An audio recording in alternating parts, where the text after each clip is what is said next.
Al-Miqdad ibnu Al-Aswad, orator ulung, penunggang kuda pertama perang Badar, sahabat yang dicintai Allah. Wahai Rasulullah, lakukanlah seperti apa yang Allah perintahkan kepadamu. Kami akan selalu bersamamu. Demi Allah, kami tidak seperti Bani Israel yang berkata kepada Musa, "Pergilah engkau bersama Tuhanmu dan berperanglah, sesungguhnya kami di sini menunggu sambil duduk." Namun kami katakan, "Pergilah engkau bersama Tuhanmu dan berperanglah. Kami akan setia bertempur di sisimu, di belakangmu, di kanan, dan di kirimu." Kalimat pahlawan yang membakar semangat seluruh pasukan muslim di Perang Badar ini keluar dari mulut seorang orator ulung dan ksatria sejati, Al-Miqdad ibnu Al-Aswad. Dialah satu-satunya penunggang kuda dalam Perang Badar, satu dari 7 orang pertama yang berani menampakkan keislamannya secara terbuka di Mekah, dan salah satu dari 4 sahabat yang Allah perintahkan kepada Nabi Shallallahu Alaihi Wasallam untuk dicintai. Bagaimanakah kisah keteguhan, keberanian, dan kemuliaan hidup sahabat bernama Al-Miqdad ini? Simak selengkapnya dalam seri Sahabat Nabi episode ke-140. Al-Miqdad ibnu Al-Aswad, orator ulung ksatria berkuda. Assalamualaikum warahmatullahi wabarakatuh. Selamat datang kembali di channel ini. Pada episode kali ini, kita akan mengulas profil ksatria perkasa dan penyampai kebenaran yang mulia, Al-Miqdad ibnu Al-Aswad radhiyallahu anhu. Silsilah, asal-usul nama, dan hijrah. Al-Miqdad ibnu Al-Aswad adalah sahabat Nabi keturunan Bani Zuhri Bahrawi. Nama panggilannya, kunyah, adalah Abu Abed, dan ada pula yang menyebutnya Abu Al-Aswad. Ayah kandungnya bernama Amr ibnu T.S. Salabah.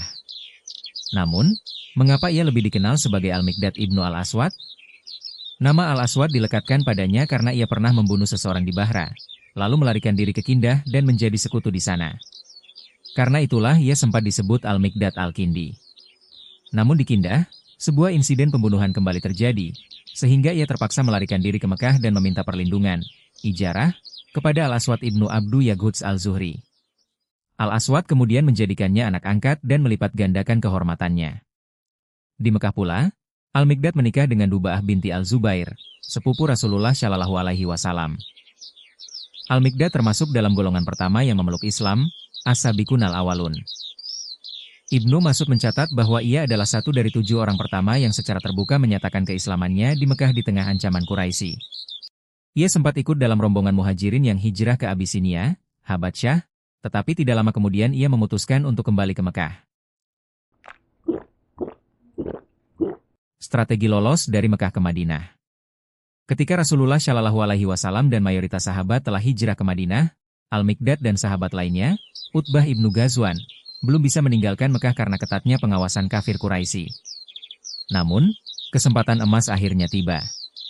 Ketika Ikrimah ibnu Abu Jahal keluar membawa sekelompok kecil pasukan musyrik untuk melakukan patroli, Al-Miqdad dan Utbah ibnu Ghazwan secara cerdik menyusup dan ikut serta dalam pasukan tersebut. Ikrimah sama sekali tidak menyadari bahwa keduanya telah memeluk Islam. Niat Al-Miqdad dan Utbah ikut dalam pasukan musyrik itu semata-mata adalah agar bisa keluar dari Mekah dan menemui kaum muslimin. Benar saja, ketika pasukan Ikrimah bertemu dengan pasukan muslim yang dipimpin oleh Ubaidah ibnu Al-Harits, Al-Miqdad dan Utbah tanpa ragu langsung berlari memisahkan diri dan bergabung dengan barisan kaum muslimin. Orator ulung dan heroisme di Perang Badar.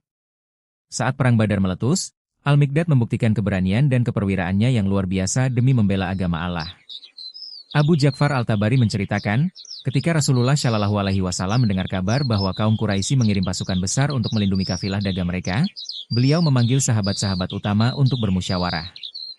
Ketika ditanya tentang kesiapan menghadapi pertempuran, Abu Bakar menyetujuinya, begitu pula Umar bin Khattab. Kemudian bangkitlah Al-Miqdad ibnu Amr memberikan pidato orasinya yang sangat fenomenal.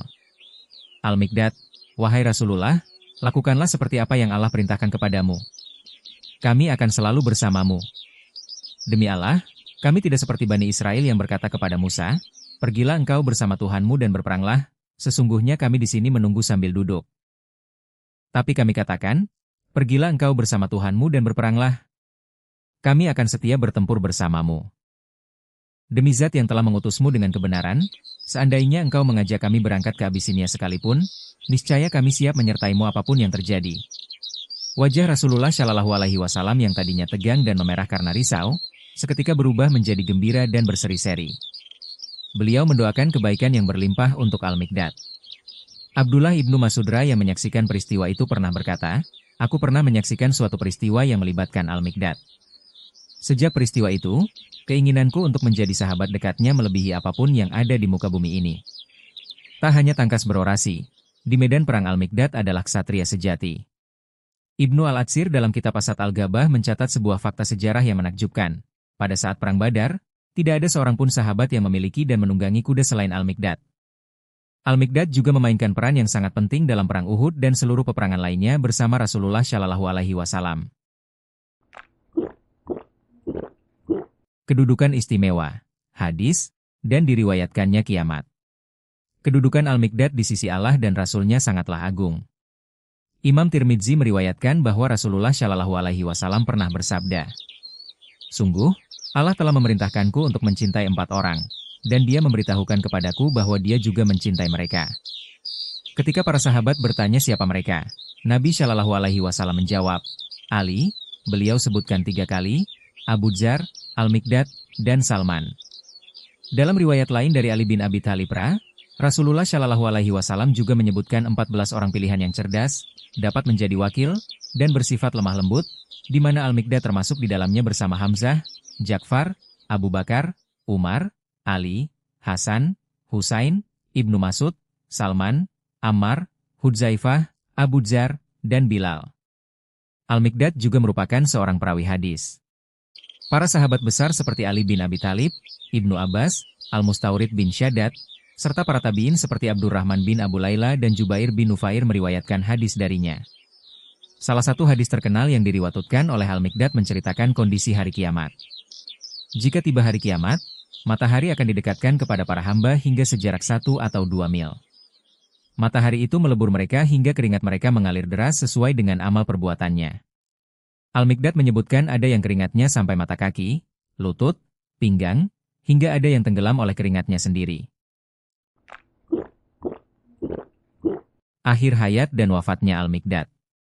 Di masa-masa akhir hidupnya, Al-Waqidi meriwayatkan bahwa Al-Miqdad pernah menjalani operasi pembedahan pada perutnya untuk mengeluarkan lemak-lemak penumpuk di tubuhnya. Al-Miqdad ibnu Al-Aswad akhirnya wafat pada masa pemerintahan Khalifah Utsman ibnu Affan radhiyallahu anhu, tepatnya di wilayah Al-Jurf, pinggiran kota Madinah. Jenazahnya yang mulia kemudian diusung dan dibawa oleh para sahabat ke kota Madinah, lalu dimakamkan dengan penuh penghormatan di sana. Semoga Allah merahmatinya dan meridai seluruh amal perjuangannya. Masya Allah. Dari sosok Al-Miqdad ibnu Al-Aswad, kita belajar tentang keberanian tanpa ragu, keteguhan hati di barisan depan, serta komitmen totalitas dalam mentaati perintah Allah dan Rasul-Nya. Terima kasih telah menyaksikan episode seri Sahabat Nabi 140. Jika video ini bermanfaat dan menambah kecintaan Anda kepada para sahabat Nabi, jangan lupa untuk menekan tombol like, tulis tanggapan Anda di kolom komentar, serta subscribe dan aktifkan lonceng notifikasi agar tidak ketinggalan episode selanjutnya. Wassalamualaikum warahmatullahi wabarakatuh.